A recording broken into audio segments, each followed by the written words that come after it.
Continuamos com o nosso programa Eclésia. Dessa noite estamos ao vivo. Falamos na primeira parte do programa sobre tudo que diz respeito ao ano extraordinário, jubileu extraordinário da misericórdia. Mas hoje é festa, uma festa, dia de preceito, dia santo na igreja, dia da Imaculada Conceição de Maria. E agora, na segunda parte do programa, esse será o assunto. Vamos entender um pouco mais sobre o que isso significa. É um assunto que já discutimos outras vezes aqui no programa Eclésia, pois os assuntos que envolvem Nossa Senhora sempre são fascinantes, né? Sempre despertam interesse de todo mundo e a gente quer, claro, aprofundar neles também. Fizemos um programa exclusivo um dia sobre os 4 dogmas marianos. Aliás, essa é a primeira parte aqui dessa pergunta, desse bloco, que eu vou falar para o Padre Guido explicar para a gente. Padre Guido, sim, que história é essa? Quer dizer que existe 4 dogmas sobre Nossa Senhora e um deles é da Imaculada Conceição. Sim. Lembra para a gente quais são esses 4 dogmas, mas antes ainda, o início da história. Sim. O que é um dogma? Bom, a palavra dogma é palavra grega, significa verdade de fé, que é anunciado pelo magistério da Igreja e que se refere exatamente a um artigo que dá grande prestígio na profissão da nossa fé. Dogma de fé só é pronunciado pela Igreja na hora, por exemplo, de canonizar um santo ou uma santa. Como também, no caso específico de Nossa Senhora, o dogma é uma verdade de fé a respeito do que aconteceu com Nossa Senhora. No decorrer de 2000 anos de história, por 4 vezes, a Igreja marcou, estabeleceu e proclamou estas verdades de fé. A primeira foi, Maria foi chamada, em língua grega, de Theotokos, em português, Mãe de Deus. Certo. Foi no Concílio de Éfeso. Concílio de Éfeso. Exato. Quando Maria foi proclamada com este título, não que Maria tenha gerado a Deus, Mãe de Deus, mas Maria gerou na natureza humana Jesus, que é Deus. Portanto, Maria adquiriu o título de Mãe de Deus. E logo em seguida, Eric, os bispos presentes a este concílio formularam na oração da Ave Maria. O concílio de Éfeso é 431? 431. 431. Sim. A primeira parte da Ave Maria já vem do anjo, né? Exato, é uma frase também de Santa Isabel. Bendita és tu entre as mulheres, etc. Né? E a segunda parte da Ave Maria, Santa Maria, Mãe de Deus. O dogma que acabou de ser proclamado. Perfeito. Tinha acabado de ser proclamado. O segundo dogma mariano foi o Concílio Romano, que definiu a virgindade de Maria. Isto é, Maria permaneceu virgem antes, durante e após o parto de Jesus e não teve outros filhos. E que período foi proclamado esse dogma? Foi no ano 639, me parece, sim. Certo, século VII, então. Sim, exato. Esta é a segunda grande verdade de fé a respeito de Maria. Passam alguns séculos e chegamos ao ano 1854, quando o saudoso e hoje beato Papa Pio IX proclamou a terceira grande verdade a respeito de Maria, exatamente a festa de hoje, a Imaculada Conceição. Isto é, por um privilégio especial, pelo fato que no corpo de Maria se formaria o corpo de Jesus, Maria foi preservada da mancha do pecado original. Maria foi concebida sem o pecado original, veio ao mundo e nunca pecou. Bom, o senhor já aproveita e responde? Sim. A pergunta aqui da nossa telespectadora, um casal telespectador que manda aqui pra gente, que é a Karen e o Júnior de Leme, eles perguntam o seguinte, olha, gostaria de saber se a Imaculada Conceição de Maria é a comemoração da concepção de Nossa Senhora no ventre de Santa Ana, né? Santa Ana, a mãe de Nossa Senhora, ela está perguntando isso. A igreja comemora a concepção de Maria no ventre de Santa Ana, ou então é a concepção de Jesus no ventre de Maria, né, que a gente comemora nessa festa? Não, atenção. Obrigado pela pergunta. Hoje nós comemoramos a Imaculada Conceição de Maria no seio de Santa Ana. Certo. Certo? A concepção de Jesus no seio de Maria acontece no dia da Anunciação, dia 25 de março. É uma solenidade na igreja também, Sim, claro. também. E Jesus, como também Maria, para nascer demoraram 9 meses, como nós.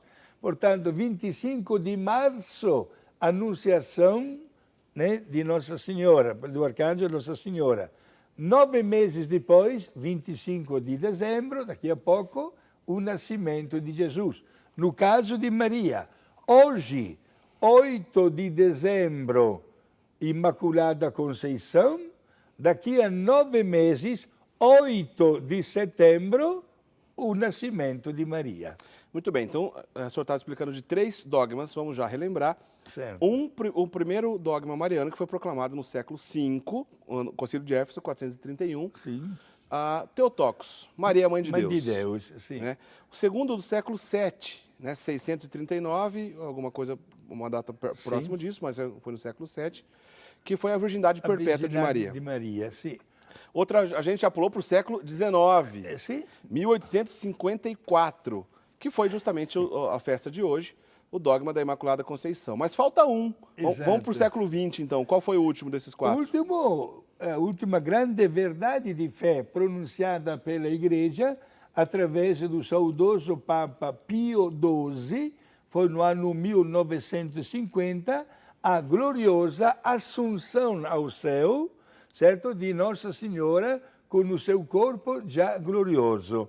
Portanto, Maria está no céu com o seu corpo glorioso e com a sua alma. 1950, portanto, século XX, então, que foi proclamado. Exato, e que foi uma consequência do terceiro dogma. Por quê, meus amigos? É bom que os senhores compreendam.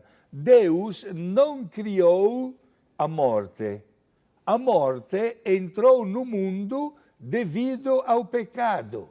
Pelo fato que pecamos, morremos. Maria, que nunca pecou, Imaculada Conceição, não merecia morrer como nós. Nunca a Igreja usa a palavra morte quando quer falar do término da vida de Nossa Senhora. A Igreja usa a palavra em língua latina dormitio, se traduz em português o descanso, o repouso. Isto é, ao término da caminhada terrena de Nossa Senhora, estimado em mais ou menos 72 anos, ela foi elevada à glória celeste com o seu corpo glorioso e com a sua alma. É dogma de fé pronunciado pelo Papa Pio XII. A Igreja, usando essa expressão, não deixa claro, isso gera um pouco de dúvida entre as pessoas, mas a gente não precisa se preocupar com isso. O que não deixa claro? Nossa Senhora morreu ou apenas foi elevada de corpo e alma ainda em vida? Isso não está claro, mas como o Padre Guido disse, a expressão que usamos é a dormição de Nossa Senhora. O que fica claro, e é verdade, é o seguinte, como o Padre Guido acabou de explicar, terminado o ciclo terrestre de Maria, ela foi assunta, foi levada ao céu de corpo e alma. Isso é o que importa, isso é a verdade de fé. Padre Guido, bom, vamos voltar já então à questão da Imaculada Conceição, que é a história aqui do tema de hoje. Sim. Mas eu sempre gosto de lembrar aqui que a divina revelação se encerra com a morte do último apóstolo, né? Tudo que era para ser revelado com a morte do último apóstolo, que foi São João, o último apóstolo que morreu. Sim. Inclusive, São João escreveu o seu evangelho já com a idade avançada, né? E o livro escreveu também mais 3 cartas que estão registradas, e tudo diz que foi lá pelo ano 98, 99. Então, ali próximo do ano 100 da era cristã, com a morte do último apóstolo, se encerra a revelação divina. Porém, daquele período até hoje, a Igreja proclama verdades de fé que estão contidas nessa revelação. Sim. Né? Não é uma coisa nova. Absolutamente, né? Está contido. Não está marcado talvez de uma maneira explícita, mas a partir do momento que Jesus entregou para Pedro a responsabilidade de dirigir a Igreja, com aquela famosa frase registrada no Evangelho de Mateus, no capítulo 16, versículo 18 a 20, e tu és Pedro, de tudo que ligares, tudo que desligares, será ligado, etc. Pedro tem a autoridade máxima de representar Jesus aqui na Terra. Portanto, o magistério da Igreja tem esta possibilidade, dentro do exercício do seu poder, de proclamar estas verdades divinas. Só para dar um exemplo que eu me lembrei agora. Jesus sempre foi, desde a concepção do Verbo encarnado, que ele passou a ser, também a viver como um homem aqui na Terra, 100% Deus, 100% homem, isso estava claro, né? Mas nos primeiros séculos da Igreja, nos primeiros grandes concílios, essa discussão estava presente. Será que Jesus era 100% Deus? Ele tinha quantas naturezas? Ele era mais Deus, menos homem? Como é que era? Até que a verdade de fé foi proclamada, Jesus 100% Deus, 100% homem. O primeiro dogma mariano não diz Maria, mãe de Deus?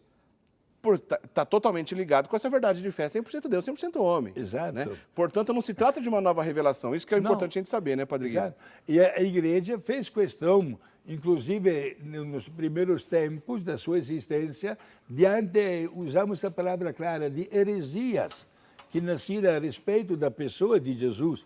Havia um tal de Arrio que dizia que Jesus tinha duas naturezas e duas personalidades, quando a Igreja definiu que a personalidade de Jesus é divina e que se manifesta em duas naturezas. Numa só pessoa, né? Na mesma pessoa.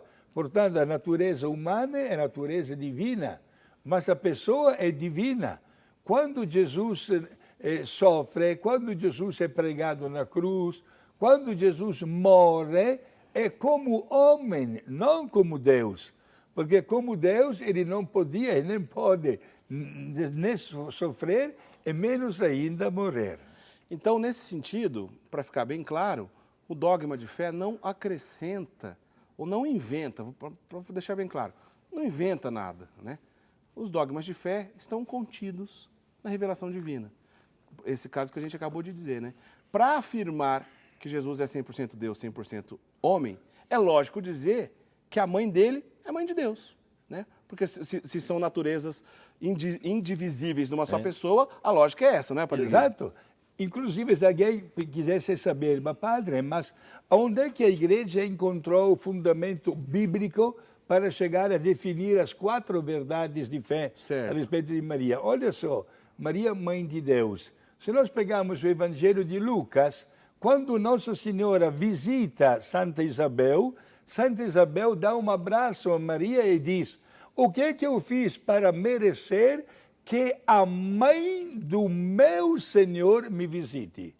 Quem é que tinha falado para Isabel que Maria era a mãe do meu Senhor? Para chegar a definir, por exemplo, o dogma da Imaculada Conceição, a visita do arcanjo Gabriel a Maria. O arcanjo Gabriel cumprimentou Nossa Senhora dizendo: Ave cheia de graça. Em aramaico, Malachtraibuto, traduzido para o grego que caritomene. Cheia de graça. Esta palavra foi o ponto de partida para a Igreja chegar a definir o grande mistério desta verdade de fé da Imaculada Conceição. Muito bem. Então, a gente vai para o intervalo, já, Padre Guido. Depois, no último bloco já do programa de hoje, queria que o senhor explicasse para a gente que o século XIX tem algumas coisas interessantes. Sim. Antes ainda do dogma ser proclamado e depois desse dogma ser proclamado, lembrando que foi no ano 1854 que o Papa Pio XI proclamou o dogma da Imaculada Conceição. Desculpa, Pio IX, Beato Pio IX. Sim. Isso, o Papa Pio IX, 1854, proclamou o dogma da Imaculada Conceição. Então vamos perguntar para o Padre Guido o que aconteceu antes e o que aconteceu depois, que a própria Virgem Maria resolveu, na França, né, aparecer em 2 ocasiões. Na verdade, ela apareceu numa 3ª ocasião no século XIX. Vamos para o Padre Guido explicar tudo isso. A gente vai entender bem essa história. Só para encerrar esse bloco, quero agradecer a nossa telespectadora, Maria Helena de Melo, da cidade de Araxá, Minas Gerais, que acabou de se tornar sócia. Muito obrigado. Né? Toda essa obra de evangelização, a Associação do Senhor Jesus, a TV Século XXI, ela só é possível ficar de pé devido aos nossos queridos colaboradores. Né? Inclusive, a gente está durante uma campanha agora, que é a campanha Jesus Presente, já próximo do Natal. Essa campanha, aliás, as campanhas que nós trabalhamos aqui, ela sempre visa um objetivo espiritual e, é claro, viver bem todo esse tempo de preparação e também para o Natal, Jesus Presente, é a campanha que a gente está trabalhando aqui nesse período, aqui na Associação do Senhor Jesus, na Rede Século XXI. Mas a gente sempre lembra também algo importante, que é que os nossos amigos telespectadores continuem a manter viva essa obra. E de preferência, se você não é sócio, fica aqui o nosso convite. Você pode entrar em contato, a gente sempre divulga os nossos contatos, você pode ligar para cá e dizer, olha, eu não sou sócio da Associação do Senhor Jesus, o que eu tenho que fazer? Assim você ajuda da maneira que você pode, do jeito que você pode, segundo as suas possibilidades, a manter no ar isso. É muito claro, né? Você ajuda a patrocinar essa obra, você recebe na sua casa a revista Brasil Cristão, que é uma revista importante, inclusive está aí no seu vídeo, a revista Brasil Cristão desse período que a gente está vivendo, destacando a campanha Jesus Presente. Você recebe a revista Brasil Cristão, o nosso livro de reflexões, que você sempre recebe junto com a revista Brasil Cristão. Essa revista é uma revista de formação. O Padre Guido, inclusive, é uma das pessoas que escrevem para a revista Brasil Cristão. Você vai receber, tornou sócio, vai receber essa revista. E, além disso, você consegue, como eu estava dizendo, manter conosco vivo esse desejo por evangelização e patrocinar essa obra de evangelização chamada Associação do Senhor Jesus, Rede Século XXI. Então fica aqui o nosso convite para você, nossos amigos telespectadores que estão nos assistindo. E mais uma vez, muito obrigado, Maria Helena de Mello, de Araxá, Minas Gerais, que acabou de se tornar sócia. Vamos para o intervalo, daqui a pouco a gente volta para o último bloco do programa Eclésia.